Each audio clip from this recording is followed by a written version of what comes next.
à tous, bienvenue pour cette nouvelle vidéo. Cette vidéo, c'est pour ceux qui veulent se convertir à l'islam, qui ont décidé de se convertir, ou il y en a qui ont pensé ou songé à se convertir à l'islam. Et rien qu'en voyant l'image de la vidéo, j'ai fait en sorte que tout est clair. Hein. Je n'ai pas menti dans toutes les images que j'ai mises, ce n'est aucun mensonge. Parce qu'il y en a beaucoup qui abandonnent l'Éternel, notre Créateur, le Dieu d'Abraham, d'Isaac et de Jacob, son fils Yeshua, Emmanuel Mashiach et le Ruach HaKodesh, le Saint-Esprit. Béni soit-il. Donc, il y en a beaucoup qui abandonnent l'Éternel pour aller vers Allah et Mohammed. Donc, rien que vous voyez, par exemple, quand les musulmans font la shahada, donc c'est la profession de foi islamique, hein, ça veut dire témoignage, et ils attestent que il n'y a pas d'autre Dieu que Allah et son messager Mohammed. En réalité, ils sont en train de professer tout simplement que Allah et Mohammed sont les seuls et l'unique. Je ne sais pas si vous avez remarqué dans l'islam, il y a juste deux personnes qui sont adorées plus que tout, c'est Allah et Mohammed. Surtout que Mohammed, c'est un homme. Signifie aussi un homme. Donc pourquoi Mohammed est tellement adoré comme ça, surtout que les autres prophètes n'étaient pas aussi, ne sont pas autant adorés en islam? Eh bien tout simplement, dans l'Apocalypse, nous voyons que la bête et le faux prophète seront adorés dans toute la terre entière. Si nous voyons bien, la bête c'est Allah et Mohammed c'est le faux prophète. Donc, aux chrétiens, mais aussi à n'importe qui veulent se convertir à l'islam, regardez seulement, mais seulement, l'image. Vous voyez bien que cette religion appartient à l'Antichrist. Vous voyez, Apocalypse chapitre 13, verset 16 est écrit « Et elle fit que tous, donc Allah, petits et grands, riches et pauvres, libres et esclaves. » Dans la religion de l'islam, vous avez tous, des petits, des grands, même des petits qui font le Hamas, le Hezbollah, qui font la guerre à Gaza et tout, qui sont des meurtriers dès le commencement. Vous voyez des riches et des pauvres, dans les pays arabes, il y a des pays comme l'Arabie Saoudite qui sont riches ou des pays pauvres, hein. Libres et esclaves. Eh bien, dans les pays arabes, il faut savoir qu'il y a des libres et des esclaves. Et ça existe, l'esclavagisme existe encore dans les pays arabes. Donc vous voyez déjà que c'est que eux-mêmes sont dans cette catégorie de l'Apocalypse chapitre 13 verset 16 et en plus reçu une marque sur leur main droite ou sur leur front. Par exemple, si nous voyons je vous ai mis une photo d'un petit qui avait le bandeau. Il y a la fameuse profession de foi, le shahada, qui est bien, qu'on voit bien que le Hamas, le Hezbollah, les djihadistes, Daesh et tout, portent ces bandeaux-là. Bien, nous voyons qu'ils portent bien le chiffre 666 dans leur front. Voilà. Donc, même les petits, vous vous rendez compte, les petits enfants veulent tuer dès leur plus jeune âge. Il y avait des vidéos de Daesh où on voyait des petits, même des jeunes, qui n'avaient même pas 10 ans ou moins de 10 ans, qui coupaient déjà et décapitaient les gens. Donc, vous voyez... Et en plus de cela, c'est que vous voyez les fameux taches qu'on retrouve dans les fronts, qui s'appellent ça tampon, hein. On voit bien que c'est une marque. Là dans la photo, je vous ai fait montrer qu'il y a un homme qui avait 3 taches dans le front. 666. Qu'est-ce que vous voulez comme preuve de plus pour vous faire montrer que l'islam, c'est la religion de l'Antichrist? Qu'est-ce que vous voulez que je vous prouve de plus? En plus, regardez dans la main que je vous ai mis. Je vous ai mis une main avec le nom d'Allah. On voit bien que Allah, ça représente bien le 666. En plus, il faut savoir une chose, c'est que le messager d'Allah avait une chevalière à sa main droite. Et dans cette chevalière, elle avait une inscription qui était Mohammed, messager d'Allah. Et en plus, si vous voyez bien dans la Shahada, nous avons le nom d'Allah et de Mohammed qui font 666. Mais en plus, la bague, enfin la chevalière de Mohammed, elle allait jusqu'à sa paume. Et qu'est-ce qui est écrit dans la paume? C'est la marque 666. Mohammed, messager d'Allah, Mohammed et Allah sont tout simplement la bête et l'Apocalypse. C'est 666. En plus, regardez Apocalypse chapitre 13, verset 18. C'est ici la sagesse que celui qui a de l'intelligence calcule le nombre de la bête, car c'est un nombre d'hommes. Alors, nous avons le nombre de la bête qui est aussi un nombre d'hommes. Et son nombre est 666. Si vous avez de l'intelligence, comme l'ange disait à Jean, calculez. Regardez bien qu'est-ce que signifie cette phrase. Le nombre de la bête, car c'est un nombre d'hommes. Rien que dans cette phrase, nous voyons nombre de la bête et nombre d'hommes. Et dans la profession de foi, le shahada, vous voyez quoi? Allah et le nom de Mohammed. Les deux font 666. Qu'est-ce que vous voulez que je vous prouve de plus? Vous avez besoin de quoi comme preuve encore plus que ça? Le nombre de la bête, c'est Allah, et le nombre d'hommes, c'est Mohammed. Et en plus, le nom de Mohammed signifie un homme. Alors, où est-ce que vous voyez vous voyez bien qu'il y a une faille là-dedans, dans cette religion. Vous voyez bien que vous êtes en train de vous faire embobiner par la religion de l'Antichrist. Mais réveillez-vous. 666 en grec. Nous avons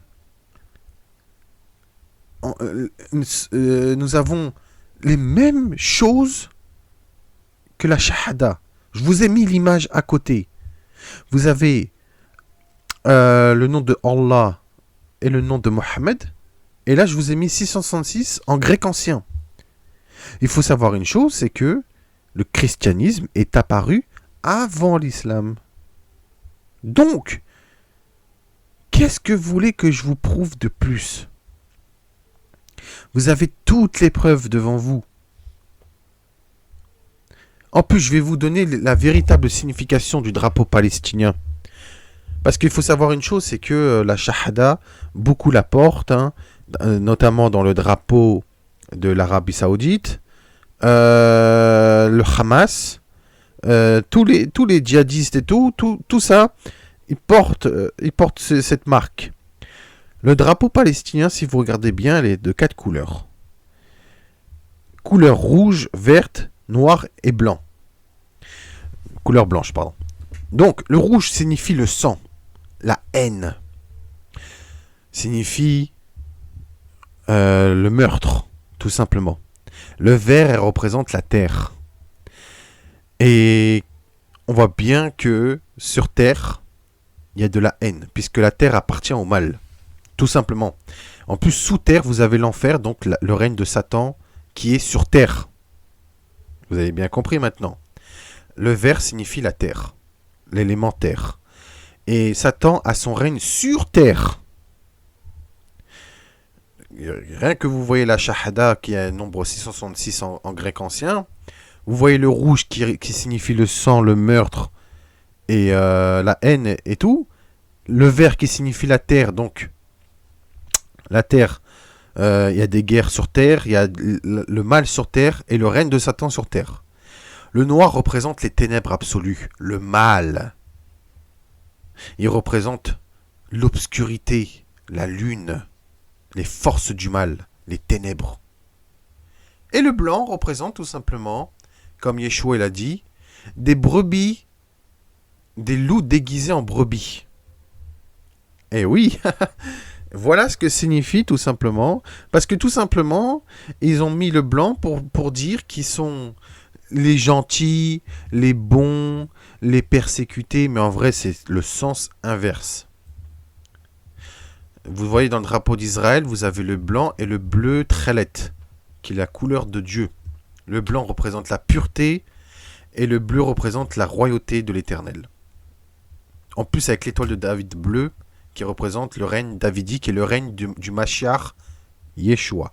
Allez voir dans la vidéo des tzitzit, la véritable signification des tzitzit, et vous en saurez un peu plus. Mais là, vous avez la représentation, rien que dans le drapeau palestinien, vous avez la représentation du mal absolu. Puisque le rouge représente le sang, la haine, le meurtre. Le vert représente la terre.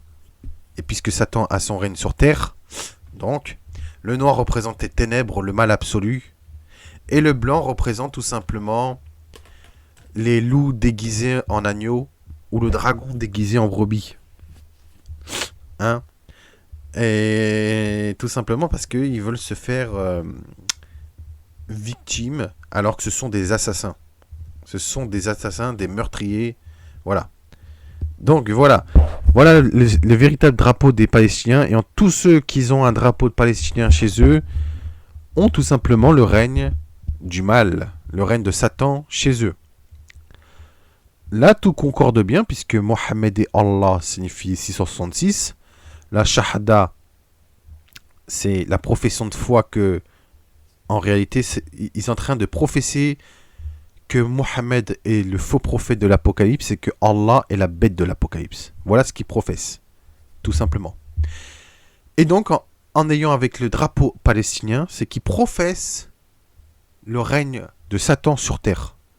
Il n'est pas étonnant que les Palestiniens et tous ceux qui soutiennent la Palestine sont contre Israël, veulent la mort des Juifs, veulent la mort des chrétiens, en tout cas des chrétiens qui soutiennent Israël, parce qu'il y a des chrétiens qui ont retourné leur veste et qui se sont mis en alliance avec eux. Pour moi, ce sont des vendus. Tout comme des Juifs qui se sont retournés leur veste en allant vers des Palestiniens. Donc, ils sont en train de...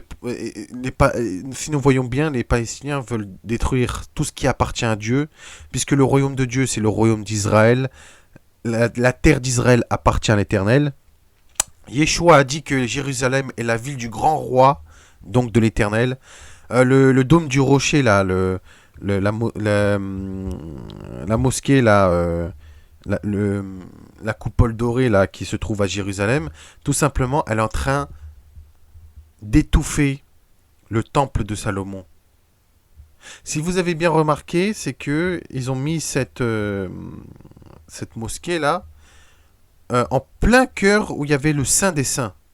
C'est tout simplement pour dire qu'ils veulent dominer sur les Juifs et les chrétiens, mais aussi sur l'Éternel. Voilà, tout simplement. Parce que c'était là où il y avait le Saint des Saints, donc la présence divine. Et là, ils ont mis là-dedans pour dire qu'ils dominent sur le monde entier, mais en plus qu'ils veulent dominer sur Dieu lui-même. Ça va pas se passer comme ça, parce qu'ils sont en train d'étouffer le temple de Salomon. Cette mosquée est en train d'étouffer le temple de Salomon. Voilà. Et ils ont mis leur tombe et tous leurs trucs impurs à l'est. Tout simplement parce qu'on sait très bien que... Enfin, dans la tradition, on dit souvent que le Mashiach reviendra vers l'Est. Mais ça ne marchera pas parce que même Yeshua, techniquement dans la Torah, quand on touchait un lépreux ou un malade, on devenait impur. Et lui Yeshua, il a été déjà conçu sans péché.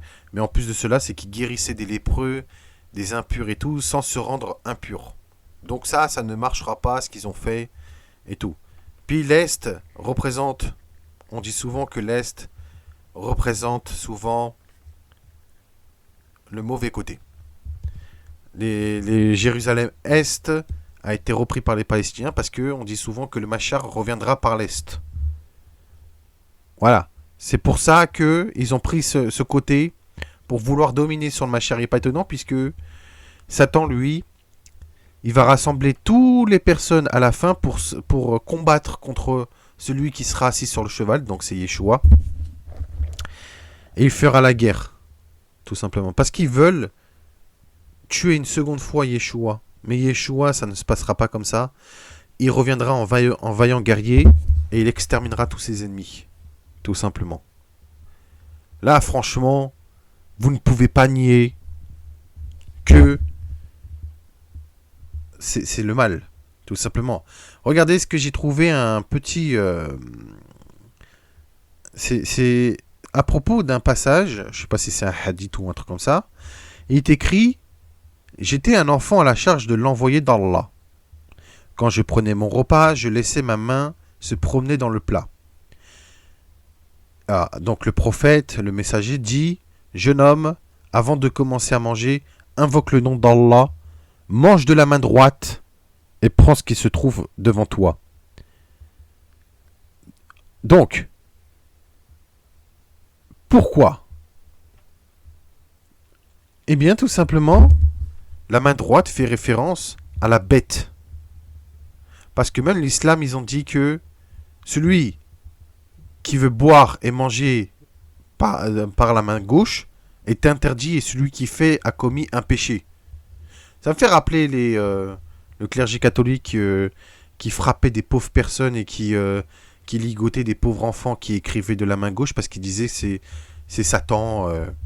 Il y a même des pauvres enfants qui ont été traumatisés. Parce que tout simplement, ils ont fait référence à ce que Yeshua a dit, que les brebis seront à droite et les boucs seront à gauche. Voilà. Donc, vous voyez, même dans le clergé catholique, il y avait des problèmes. Bah, le Vatican, n'en parlons pas. Hein. Donc, on dit l'islam, mais aussi il y a le Vatican et tout ce qui va avec. Hein. Et la Rome aussi, Rome. Donc, Mohammed voulait qu'on invoque Allah en prenant la main droite et non la gauche. Parce que tout simplement, il a dit que la main droite, c'est le bien, et la main gauche, c'est Satan, c'est le mal. C'est exactement ce qu'ont fait le clergé catholique, au temps où il y avait des pauvres juifs qui écrivaient de la main gauche, qu'on les frappait, qu'on les humiliait, et qu'on les attachait la main gauche pour les forcer à écrire de la main droite. Et ils disaient, ce sont des diables. Voilà, vous voyez, c'est... Là, on voit bien que en plus, le prophète Mohammed avait dans sa main droite une chevalière où c'était écrit Mohammed, messager d'Allah. Et si vous voyez bien, bah, c'est dans la Shahada, vous avez tout simplement le chiffre 666. Maintenant, vous chrétiens, vous juifs, vous n'importe qui dans le monde qui soutenez ça,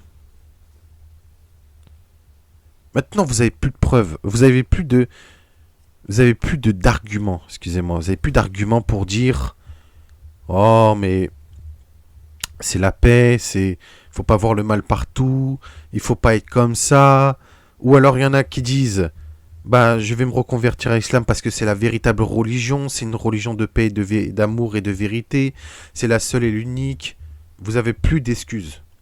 Maintenant, vous savez que c'est la religion de l'antichrist et de la bête. Mais je sais très bien qu'il y a des chrétiens aussi qui abandonneront volontairement le Christ pour aller vers l'Agdan. Combien de personnes ont abandonné le Christ actuellement ? Vous savez, ça fait 2000 ans hein, que Yeshua s'est fait rejeter. Ça fait beaucoup quand même. Hein. Ça fait 2000 ans que des personnes le recrucifient en le trahissant. Mais à son retour, il prendra ceux qui l'ont estimé, qui l'ont aimé, qui l'ont suivi jusqu'au bout. Tout simplement. Vous n'avez plus d'excuses, mes amis. Vous n'avez plus d'excuses. Maintenant, vous savez que le chiffre 666 se trouve dans le nom d'Allah et de Mohammed. Qu'est-ce que vous voulez de plus? En plus, c'est un nombre de bêtes, de la bête et un nombre d'hommes. Dans l'islam, nous avons deux personnes, Allah et Mohammed. La bête Allah et le faux prophète Mohammed. Qu'est-ce que vous voulez de plus? Et la deuxième bête, c'est tout simplement Djibril. Voilà ce que nous avons. Nous avons la trinité infernale islamique. Allah, Djibril et Mohammed. Parce que Djibril est considéré comme quelqu'un dans l'islam d'important. Et même, Mohammed a vu que, à l'entrée de sa grotte, il a vu Djibril assis sur une chaise entre le ciel et la terre. Donc la chaise, c'est quoi? C'est un trône.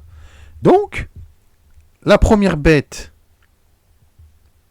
on peut dire que c'est Djibril. La deuxième bête, donc la deuxième bête, c'est tout simplement la première bête qui annonce la deuxième bête. Donc Allah. Et le faux prophète. Donc nous avons tout simplement les deux bêtes et le faux prophète de l'Apocalypse. Maintenant, qu'est-ce que vous pouvez répondre à cela? Et en plus, regardez, dans le Coran, c'est écrit que quand Djibril a annoncé la venue de Isa, donc c'est Jésus, soi-disant, à Myriam, qu'est-ce qu'il a fait? C'est que Djibril a soufflé l'esprit de Isa dans le haut de son... là où il y a son col de son vêtement à Myriam pour recevoir l'esprit d'Isa. Donc en gros, ça veut dire que l'ange Djibril a tout simplement soufflé l'esprit d'Isa dans le sein de Marie. Alors que dans la Bible, c'est écrit que Gabriel a annoncé que ce sera par l'action du Saint-Esprit qui fera ça. Donc en gros, si on comprend bien, Djibril est comme un créateur alors. Nous avons donc la trinité infernale islamique. Allah, Mohammed et Djibril. Donc là, nous voyons bien qu'ils sont en train de blasphémer le Père, le Fils, Saint-Esprit. Comment un ange peut mettre un esprit sur quelqu'un? Dites-moi, comment? Alors que c'est l'Esprit de Dieu qui met les âmes des enfants.